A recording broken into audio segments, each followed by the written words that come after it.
जय श्री राधे सभी मित्रों को हमारे YouTube चैनल में आपका बहुत बहुत स्वागत है। तो आज की वीडियो में हम जानेंगे भगवान नाम और गुरु की महिमा क्या है तथा गुरु हमें किस प्रकार बनाना चाहिए तथा गुरु की प्राप्ति के बाद में हमें क्या प्राप्त होता है।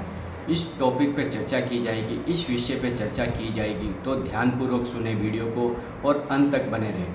तो सबसे पहले जिन साधकों के गुरु दीक्षा नहीं ले रखी है उनको क्या करना है, तो उनको सर्वप्रथम जगत गुरु भगवान श्री कृष्ण को अपना गुरु आराध्य देव मानकर उनकी सेवा पूजा आरती सब करनी है और भगवान नाम का जाप करना है। हरे कृष्ण कृष्ण कृष्ण हरे हरे, हरे राम राम राम हरे हरे। ये महामंत्र है, इसका आपको जाप करना है जब तक आपको गुरुदेव भगवान की प्राप्ति नहीं हो जाती। यही मंत्र आपको लगातार दिन रात सुबह शाम हर समय यही मंत्र जाप करना है।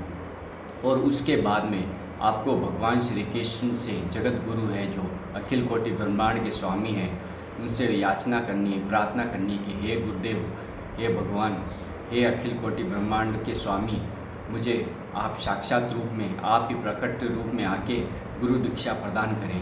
क्योंकि भगवान श्री कृष्ण से आप प्रार्थना करेंगे तो वे स्वयं आपको गुरु दीक्षा देकर आपका कल्याण करेंगे।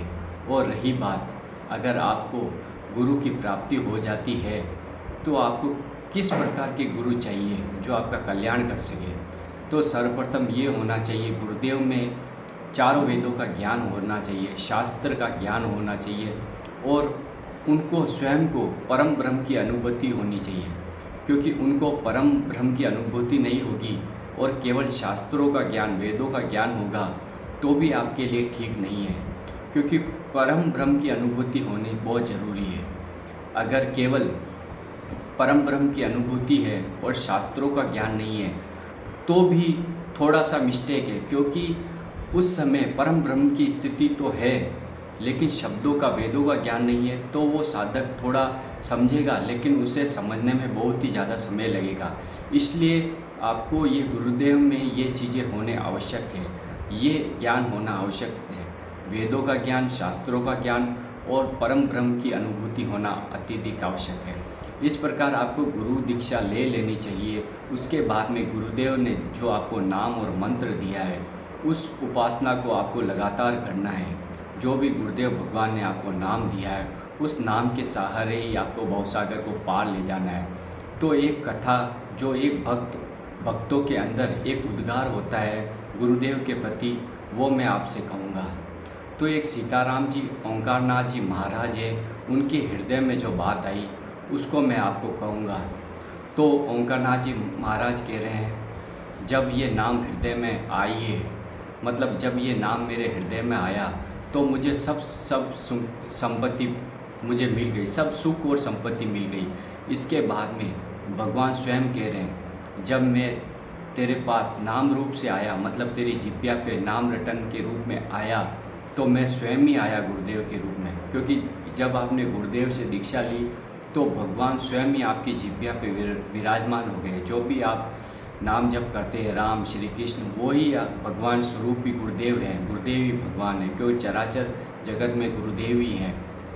तो उनके हृदय में ये बात आई तो भगवान स्वयं कह रहे हैं, तू चिंता मत कर, जब तूने गुरुदेव का वर्ण किया और गुरुदेव ने मेरा नाम दिया तो मैं स्वयं ही तेरे हृदय में आया, इसमें कोई संशय की बात नहीं है। और तू निश्चित हो जा प्यारे, तू सब दुखों को भूल जा, क्योंकि बस तू ये नाम रटन करना शुरू कर दे। क्योंकि तुझे पता नहीं है मैं तेरे हृदय कमल में ही विराजमान हूँ। बस तू क्यों चिंता करता है, किन संसार के भोगों में अपना समय बर्बाद करता है। तू निरंतर नाम रटन कर, फिर देख मेरी सामर्थ्य। क्योंकि प्रभु में अनंत सामर्थ्य है। प्रभु कह रहे हैं, अगर प्रलय भी आ जाएगा तो भी तू चिंता मत करना, तू मेरा नाम को मत छोड़ना। प्रलय आ गया तो ये तू समझ ले, तू प्रलयकालीन बेला में वहाँ नहीं होगा, मेरी गोदी में बैठा होगा। ये भगवान स्वयं कह रहे हैं। तो आप समझ सकते हैं कि गुरुदेव की महिमा क्या है। गुरुदेव का आपने एक बार वर्णन कर लिया तो भगवान स्वयं आपकी जिह्वा पर आ गए। आपको करना क्या है, आपको निरंतर भगवान का स्मरण करना है। आपके दुख आए, सुख आए, विपत्ति आए, शोक आए, कुछ भी हो जाए, आपको नाम निरंतर रटते रहना है, नाम को नहीं छोड़ना है। नाम के सहारे आप भवसागर से पार हो जाएंगे।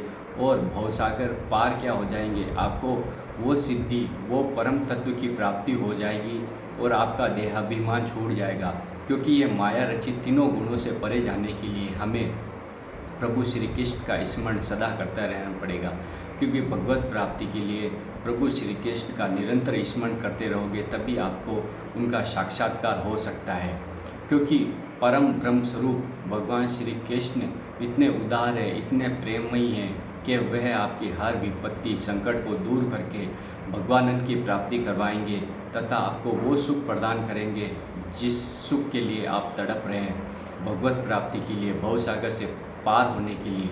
तो साधक को चाहिए कि वे भगवान के भरोसे हो जाए तथा उनकी शरण में होकर निरंतर नाम जप करें, उनको पुकारे, श्री कृष्ण हरि राम जोर जोर से चिल्लाए, पुकारे और उनके सामने विकल होकर, प्रेम स्वरूप होकर उनके सामने रोए तथा उनसे याचना करे, हे प्रभु इस संसार सागर से मुझे पार लगाइए। काम, क्रोध, लोभ, मद, मत्सर, अहंकार ये सब मुझे घेरे हुए हैं, इनसे पार जाने का कोई उपाय बताइए।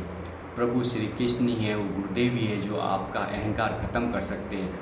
आपके अंदर जो वासना है, काम वासना है, भोग वासना है, लोभ है, मोह है, क्रोध है, इन सब विकारों को हटाना अत्यधिक आवश्यक है। क्योंकि ये विकार जब तक आपके शरीर से नहीं जाएंगे, आपको भगवत प्राप्ति में बहुत ही बाधा आ जाएगी। आपको भगवानंद की अनुभव नहीं होगा, भगवान है उसकी अनुभूति आप नहीं कर पाएंगे। तो ये वीडियो आपको कैसा लगा, वीडियो को लाइक कर दें, कमेंट कर दें, शेयर कर दें और चैनल पे नए हैं तो चैनल को सब्सक्राइब जरूर कर दें। क्योंकि ऐसी आध्यात्मिक वीडियो हम आपके लिए लाते रहते हैं। राधा वल्लभ श्री हरिवंश।